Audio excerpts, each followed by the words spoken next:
Early video games couldn't provide the experience new systems and technology today can. Games with multiplayer features became popular in the 1990s as local networks were created. In the early 2000s, voice chat games began gaining traction, changing the gaming world. Today, many games can be found with built-in microphones and multiplayer options. Games that have integrated communication abilities have improved the gaming experience for players all over the world. This informative speech will cover several different games that allow for player-to-player communication or have multiplayer access and how they incorporate it. This includes queue and cooperative games. Queue games are multiplayer games that allow you to team up with other people online. There are many different genres of these games. Two I will examine within this speech are platformer and horror games. Ultimate Chicken Horse is a platformer game where players can work together or against one another to create and reach the end of an obstacle course. Ultimate Chicken Horse allows players to party up with known friends or queue up with strangers around the world. Ultimate Chicken Horse itself does not have a voice chat, but it does allow players to use platforms like Steam or Discord. The ability to speak to the people that you are playing with completely changes your experience. I myself often find it hard to have fun in multiplayer games without verbal communication.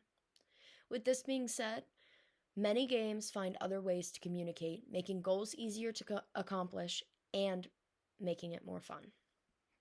Dead by Daylight is a perfect example of this. It's a multiplayer game that offers voice chat and regular chat, while also incorporating emotes players can use to communicate with one another. There are a pointing and a follow me emote.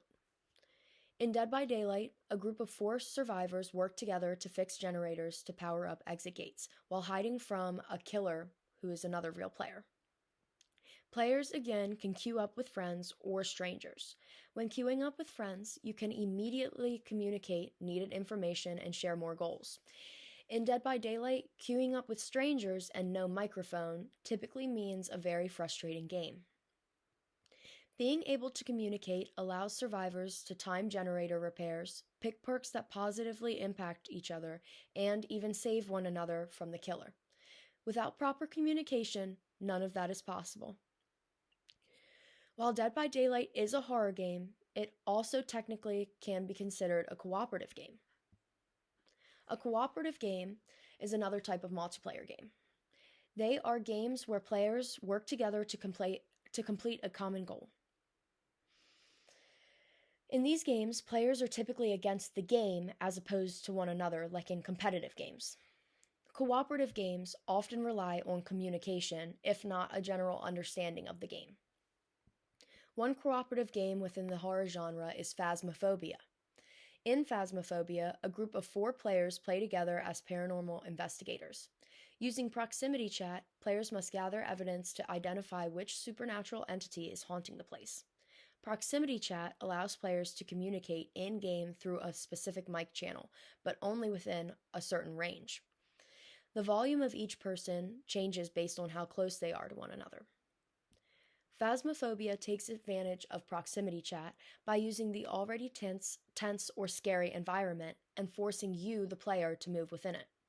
Instead of comfortably being able to communicate to one another, players must navigate dark and dangerous rooms to reach each other. Phasmophobia is a game where you must rely on everyone's information, not just your own, and using proximity chat makes for a unique challenge in this horror genre. Repo, like Phasmophobia, is a cooperative multiplayer game within the horror genre. The name stands for Retrieve, Extract, and Profit Operation, referring to the gameplay in which you and up to 5 other people work together to collect valuables. Repo also features proximity chat, making the game more interesting than having a separate voice channel. By incorporating proximity chat, both Repo and Phasmophobia create a more immersive gameplay centered around communication. Players will find extra challenges in finding routes back to one another just to inform or plan together. In Repo, monsters can attack you, fully cutting out your mic, even though you were near your teammate. This is another example of the additional challenges you may face. Many of the more popular games have some sort of communication features. Whether emotes or voice chat or typing, players value being able to talk to one another. Games like Dead by Daylight, Ultimate Chicken Horse, and Ultimate Chicken Horse utilize things like emotes or stickers, while games like Repo and Phasmophobia rely on proximity chats and leaving environmental cues for other players to communicate. For cooperative games, communication is vital for success, while in platformer or just for fun games, it may just make them more fun. From personal experience, games have always been more fun playing and talking with someone else rather than just by myself. Communication allows for shared jokes and even frustration, ultimately making it easier to understand your teammates. Games do not need communication channels to be successful or fun, but within certain genres, they definitely help.